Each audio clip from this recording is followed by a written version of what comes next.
श्रीनिवासाय श्रीरामचन्द्राय तद्दिव्यमव्ययं धाम सारस्वतमुपास्महे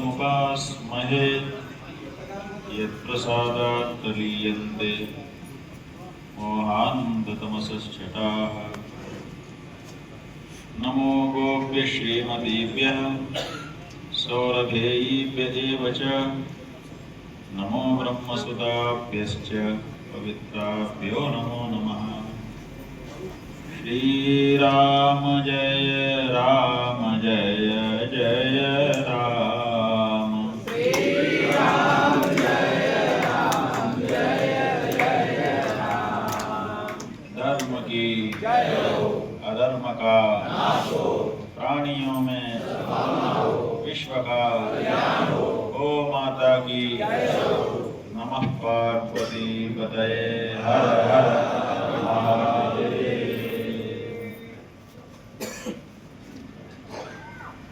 ये महमूदाबाद विधानसभा क्षेत्र के सम्मानित निवासियों, समादरणीय मातृशक्ति, संतजन, मित्रजन, विशिष्टजन, गविष्ठी यात्रा के माध्यम से उत्तर प्रदेश की सभी 403 विधानसभा क्षेत्रों में जाकर वहां के मतदाताओं से संवाद स्थापित करते हुए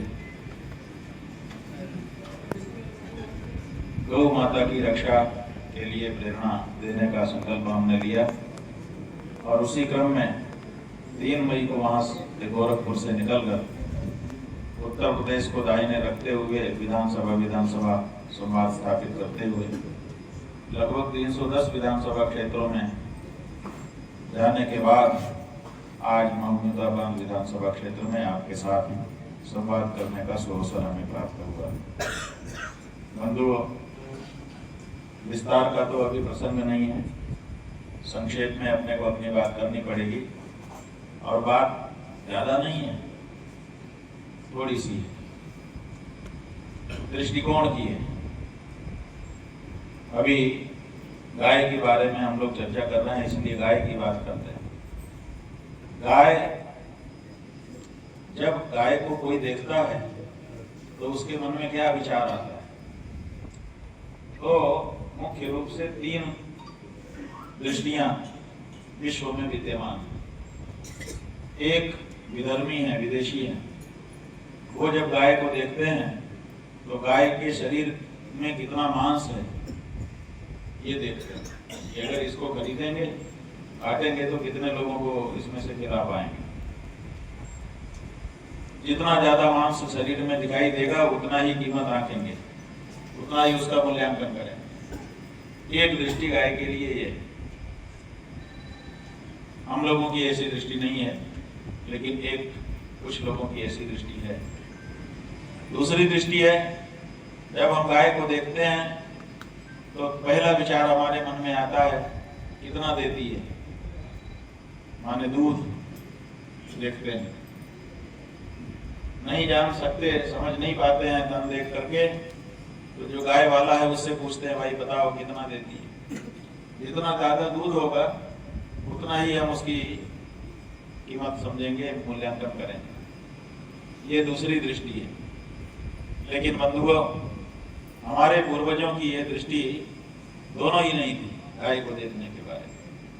हमारे पूर्वज जब गाय को देखते थे तो वो सोचते थे कि ये मेरी माँ है, इसमें दैवी गुण है, शरीर भले इसका पशु का है लेकिन इसमें दैवी गुण है, इसलिए ये पशु नहीं है, मेरी माँ है। और अगर मैं इसकी सेवा करूंगा और ये प्रसन्न हो गई तो मेरे मन में जो जो भी कामना होगी सबकी पूर्ति कर सकती है। आशीर्वाद देने वाली माता के रूप में हम गाय की सेवा करते रहे।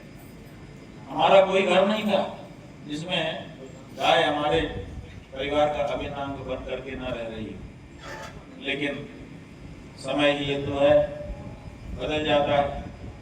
धीरे धीरे विदेशी आए, विधर्मी आए और उसके बाद फिर अंग्रेज आए और अंग्रेजों ने कुछ नया माहौल ऐसा बनाया कि हमारी जो चीजें थी उनके प्रति हमारे मन का गौरव समाप्त हो गया। देखते ही देखते हम पाश्चात्य संस्कृति सभ्यता में रंगने लग गए अपने आप को।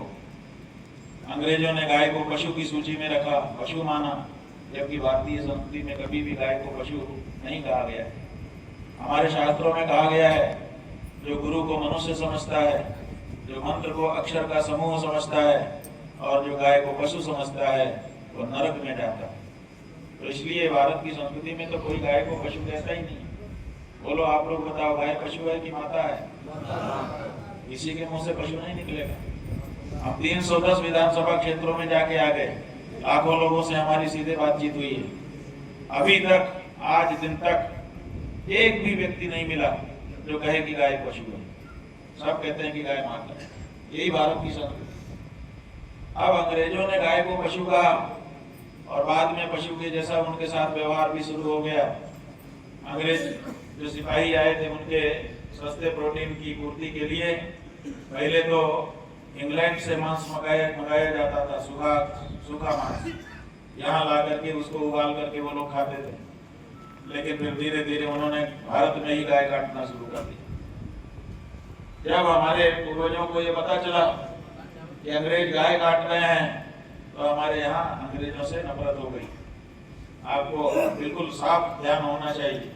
अगर आप स्वतंत्रता संग्राम का इतिहास पढ़ेंगे तो आपको बिल्कुल स्पष्ट हो जाएगा कि भारत में अंग्रेजों के खिलाफ केवल एक ही कारण था जिसके कारण माहौल बन गया, और वो था उनका गाय को क्षति पहुंचाना। अन्यथा भारत के लोग अंग्रेजों को पसंद कर रहे थे। अंग्रेज सड़क बना रहे थे, कारखाना बना रहे थे, बैंक बना रहे थे, स्कूल, नई शिक्षा की बात कर रहे थे। पूरा वातावरण बदल रहा था। अंग्रेजों को पसंद करने वाले लूट बंद कर दी थी उन्होंने, चोरी बंद कर दी थी, ठगी बंद कर दी थी, जो उस समय की समस्याएं थी, डकैती बंद कर दी थी। तो इन सब कारणों से अंग्रेजों को लोग पसंद कर रहे थे। उनके जो न्यायाधीश होते थे वो न्याय करते थे, इसके कारण भी लोग उनको पसंद करते थे। ऐसी परिस्थिति में भी उनके खिलाफ क्यों खड़े हो गए? क्योंकि उन्होंने गाय को मारना शुरू कर दिया। हमारे घर में उस समय स्वतंत्रता संग्राम के सेनानी आते थे, कहते एक बच्चा आप ही स्वतंत्रता के लिए दीजिए। हमारे पूर्वज कहते थे क्या जरूरत है, अच्छा तो करना है। अंग्रेज कहते थे पता है कि नहीं गाय काटना है, बोले अरे गाय काटना है, तब तो इनका विरोध करना चाहिए, भगाओ इनको। और 90 साल की लड़ाई लड़के हम लोगों ने उनको भगा दिया अपने देश से। हमारे नेताओं ने, सबका दर्ज है इतिहास में, बड़े बड़े नेताओं ने, चाहे गांधी हो, चाहे सुभाष हो, चाहे जवाहरलाल नेहरू हो, चाहे सरदार वल्लभ भाई पटेल हो, चाहे दूसरे हो, सब ने अलग अलग समय में कहा कि हमारा राज हो जाने दीजिए, अंग्रेजों को यहाँ से जाने दीजिए। आजादी मिलते ही, स्वराज्य स्थापित होते ही कलम की पहली नोक से गौ माता की रक्षा का कानून बना दिया जाएगा। ये हमको आश्वासन दिया गया। लेकिन 78 साल से ज्यादा का समय बीत गया आजादी मिले, आज भी गाय जहाँ की तहाँ है। आज भी गाय पशु कही जा रही है, आज भी उसके साथ पशु का व्यवहार हो रहा है, और आज भी काटी और बेची जा रही है। बहुत खराब स्थिति में है। हम लोग निरंतर पीड़ित हैं इस बात से कि हमारी गौ माता मारी जा रही है, और इसी के लिए जो पुरानी पार्टियां थी उन पार्टियों को हम लोगों ने छोड़ दिया। जब नई पार्टी आई, भारतीय जनता पार्टी, और उसने कहा कि हम गौ माता की रक्षा करेंगे, पोस्टर छपवाया गया, नरेंद्र मोदी को